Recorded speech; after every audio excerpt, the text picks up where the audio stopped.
This family demands an investigation because what happened to this beautiful 19-year-old young girl should not happen to anyone in this state.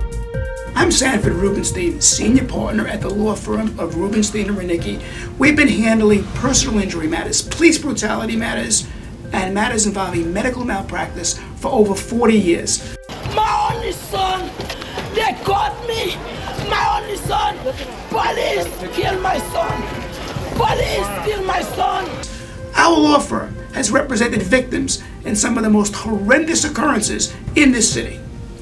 The bullet damage is large and small intestine, his colon, and the main artery to the left leg. The family is requesting that the Queens District Attorney's Office conduct an independent investigation with regard to this shooting and the issue of excessive force. We represent victims and we fight for justice and damages for those who have been wronged by others. But just as important is the fight for change so that what happens to one victim will not happen to anyone else.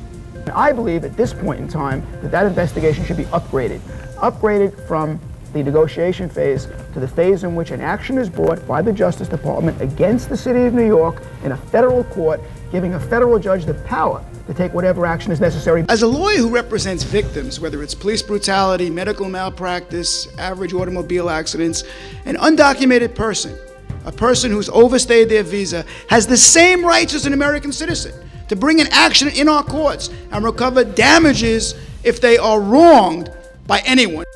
In 2012, our law firm obtained the highest settlement award for negligence and medical malpractice, almost $18 million for Tabitha Mowings. I thank the people of New York for all their support.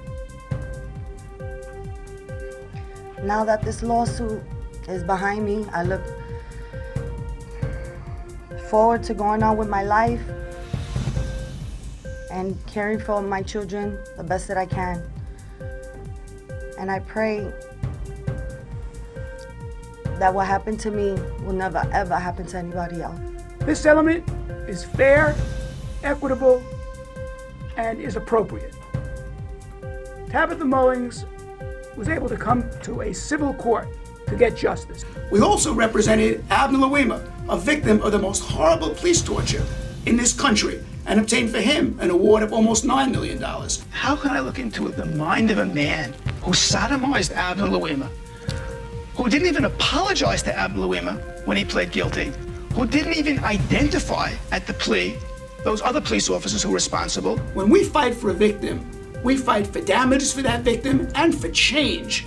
In one case involving a young man who was brain damaged, his best friend killed when mowed down by a DWI driver, we went to Albany, the mothers and myself, and got change so that in the future in New York State, when someone is killed by a DWI driver, that will be a felony, not a simple misdemeanor as it was before our case. Today, if you kill or injure someone seriously and you're DWI, you will be convicted of a felony and you'll go to jail for a long time. I was lead counsel in the Staten Island ferry disaster in which 11 people were killed, 90 injured.